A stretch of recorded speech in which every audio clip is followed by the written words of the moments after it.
É um ato que é feito contra a política da Força Sindical, da CUT, do CTB e da Conlutas Intersindical. Contra. É um ato de oposição a tudo isso daí, de ruptura.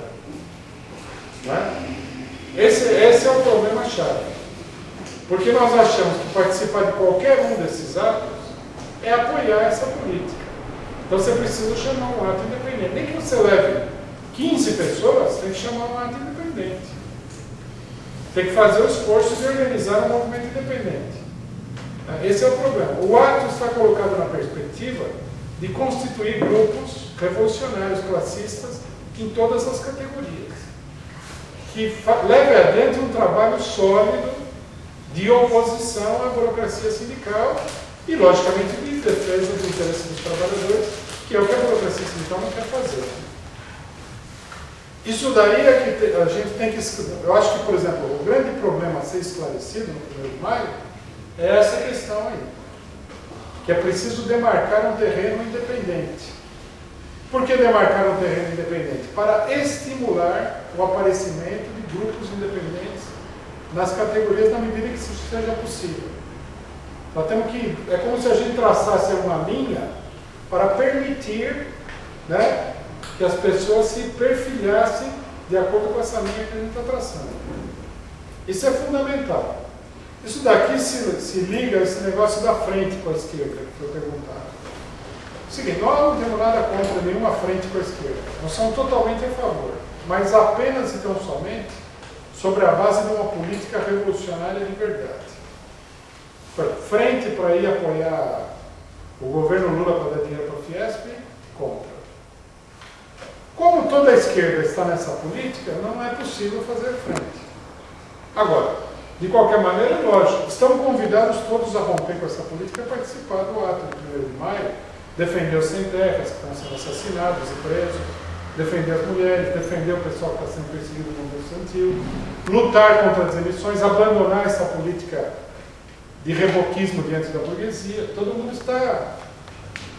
Acolheremos de braços abertos qualquer um que faça isso daí. O problema é que eu não estou vendo que ninguém queira fazer, porque estava todo mundo entusiasmado no ato do dia 30 de março. Então, só nos resta mesmo ficar isolados. Nós convidamos as organizações que têm uma perspectiva, pelo menos no terreno imediato, parecida, por exemplo, a LCP, que está levando o tiro lá, é favorável a defender o sem terra, logicamente. Então, fazemos uma aliança com eles, mesmo que a gente não tenha um programa 100% nem 50% igual. É uma aliança em torno de determinados pontos que são importantes. O segredo do negócio da frente única não é se aliar com uma pessoa por qualquer coisa. É você fazer aliança em cima das questões fundamentais. Porque, por exemplo, poderia fazer uma aliança com um monte de grupos aí, porque todo mundo se diz trotskista. Mas é uma não aliança. Qual a importância que todo mundo se diga trotskista? Nada.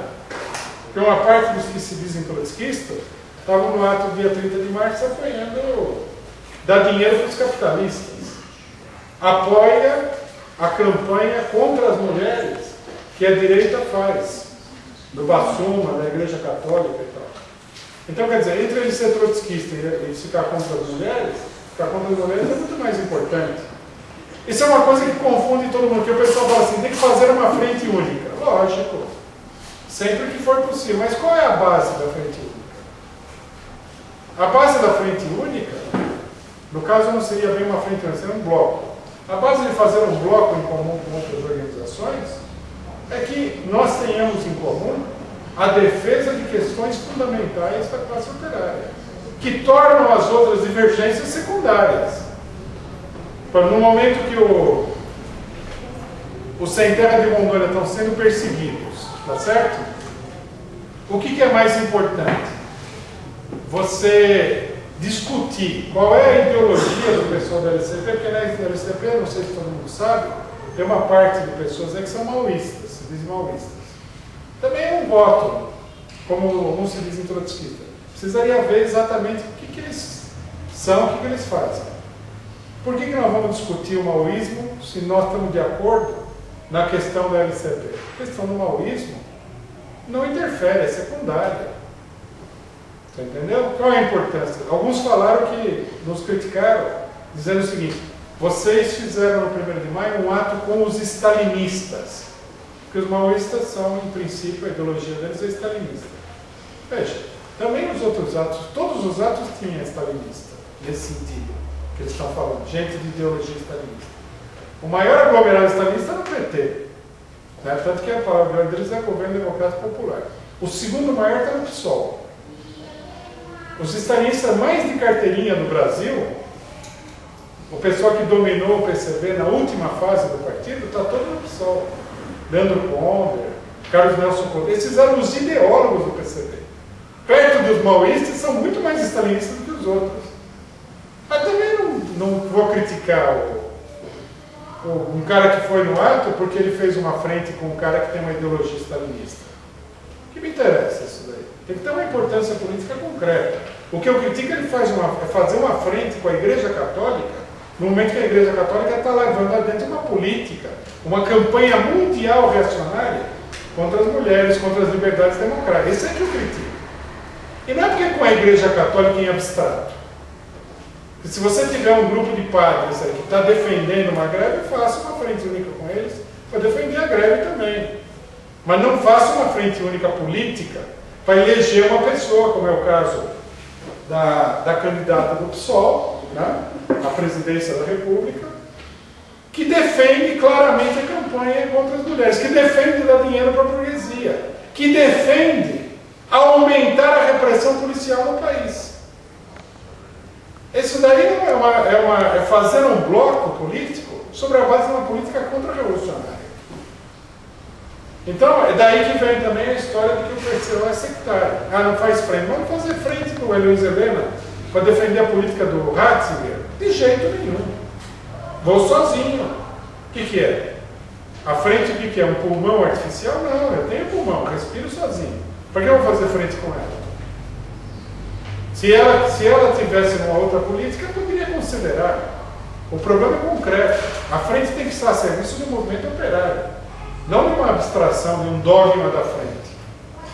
Essas frentes aí não servem ao movimento operário. A frente do 30 de março é contra-revolucionária e contra o movimento operário.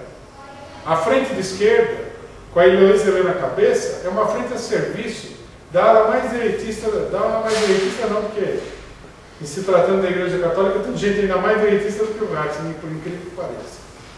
Mas de uma ala bem direitista da Igreja Católica. Quem está por... Bom, veja, não é segredo para ninguém. Quem está por detrás da campanha para prender a mulherada é a Opus Dei. Quem que não sabe isso daí? Que é a Opus Dei. O que é a Opus Dei? A Opus Dei era o pessoal civil do governo Franco, fascista na Espanha. A Opus Dei dominava, junto com os Chicago Boys, se é que os Chicago Boys também não são da Opus Dei, e vice-versa, o governo Pinochet no Chile. Vamos fazer frente com o Pinochet. Desculpa. Muito obrigado. Fica com o Pinochet para você, não quero frente. Você entendeu? Não, é isso. Precisa ser dito, você entendeu? Precisa ser dito. A campanha anti-aborto era uma campanha que tinha como dirigentes o Vaticano e o Bush. Todo mundo sabe disso daí. O Obama entrou no governo agora, ele passou de novo a financiar as organizações que defendem o aborto em escala mundial. Que mostra também que tem setor da burguesia que defende o aborto. Mas a ala direitista repressiva comandava essa campanha. Campanha contra as células-tronco. É uma campanha de setores de ideologia reacionária, direitista, de direita. A Opus Dei está envolvida nessa campanha, sim, senhor. A Heloísa Helena, eu não vejo, é preciso falar aqui no microfone, vamos colocar na internet o áudio gravado. Não dá para ninguém aceitar que a Heloísa Helena seja uma pessoa tão ingênua, entendeu? Que ela não saiba que o Luiz Bassuma, a CPI do Congresso, são orientados, controlados pela Opus Dei. O próprio Luiz Bassuma falou, se não fosse a Igreja Católica, essa campanha não existiria. Quer dizer, ela declarar, é explícito, está na campanha da Opus Dei, porque o Papa é um cara também ligado ao